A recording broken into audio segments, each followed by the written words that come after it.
ఈరోజు కామారెడ్డి దగ్గర ఒక రాకెట్ ధ్రువన అంటే ఇస్రో గవర్నమెంట్ ఆఫ్ ఇండియాలో ఇస్రోలో జరిగే రీసెర్చ్ ప్రైవేట్లో ఈరోజు చేస్తాం. కామారెడ్డి దగ్గర మాకు ల్యాండ్ కావాలని అంటే ఒక దేశానికి సంబంధించి ప్రపంచంతోనే పోటీ పడే రాకెట్ సైన్స్ తయారు చేసే వాళ్ళకి మేము కామారెడ్డిలో ఉన్న ఎమ్మెల్యే ఎవరు అధ్యక్ష? ప్రతిపక్షానికి సంబంధించిన ఎమ్మెల్యే. అంత మంచి సంస్థను అక్కడికి పంపించాలని ఎందుకు అనుకుంటున్నాం అధ్యక్ష? మాకేముంటుంది అధ్యక్ష? తెలంగాణ మొత్తం మాదే అధ్యక్ష.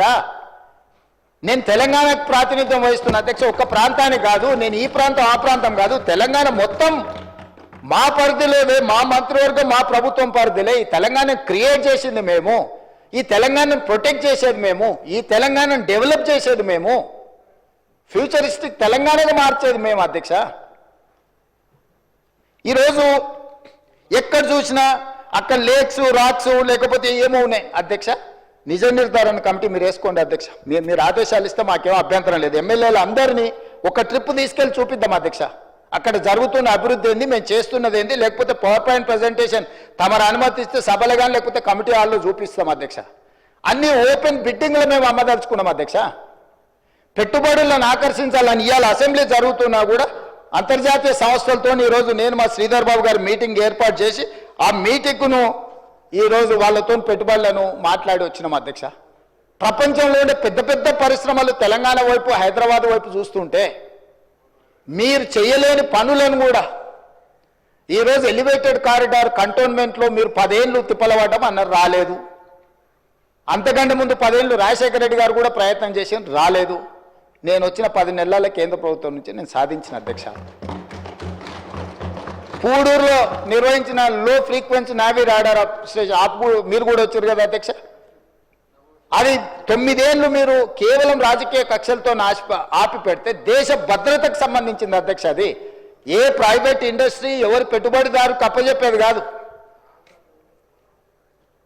సముద్రంలో దేశం మీద దాడి చేయడానికి వచ్చే శత్రువులను కనిపెట్టడానికి మన తెలంగాణలో మన భూభాగం మీద వికారాబాద్లో తమరి నియోజకవర్గంలో పని మొదలు పెడతామంటే 9 ఏళ్ళు మీరు ఆ భూమిని కాంపెన్సేషన్ తీసుకొని కేంద్ర ప్రభుత్వం నుంచి నష్టపరిహారం తీసుకొని భూసేకరణలో భాగంగా కేవలం మీరు పర్సనల్గా ఏదో ఎజెండా తీసుకొని వెళ్తే కేంద్ర ప్రభుత్వం దానికి అనుకూలంగా వ్యవహరించలేదు అని ఒక కారణం చేత పెండింగ్ పెడితే నేను వస్తేనే నేను దాన్ని క్లియర్ చేసిన. ఆర్సీఐ అక్బరుద్దీన్ ఓవైసీ గారి కాన్స్టిట్యున్సీలు ఉంటాయి, దేశ భద్రత కోసము ఉండే సంస్థ.